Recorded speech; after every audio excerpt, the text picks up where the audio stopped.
Τι είναι αυτό? Ένα σπουργίτη.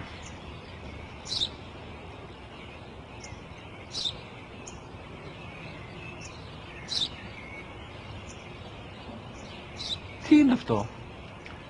Μόλις τώρα στο πατέρα, σπουργίτη είναι.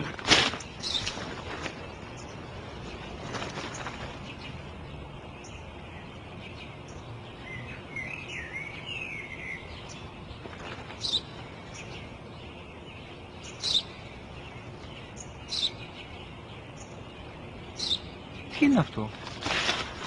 Ένα σπουργίτη είναι, πατέρα. Ένα σπουργίτη. Σπου-γι-τι!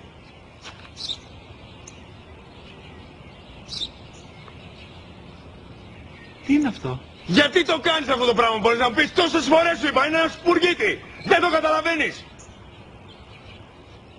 Πού πας?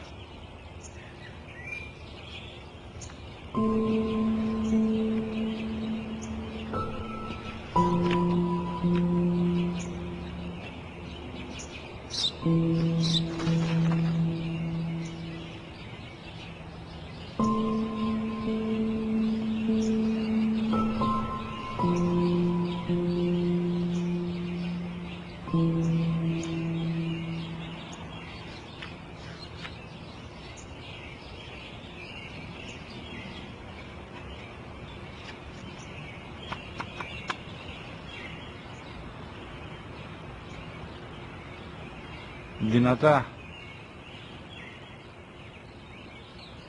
Σήμερα ο μικρός μου γιος που πριν λίγες μέρες έκλεισε τα 3 καθόταν μαζί μου έξω στο πάρκο όταν ένας σπουργίτη ήρθε και κάθισε απέναντί μας.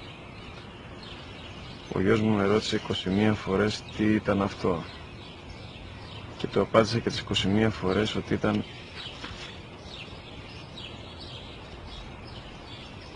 ένα σπουργίτη. Τον αγκάλιασα τρυφερά και τις 21 φορές που μου έκανε την ίδια ερώτηση, ξανά και ξανά, χωρίς να εκνευριστώ, νιώθοντας στοργή για το αθώο μου αγοράκι.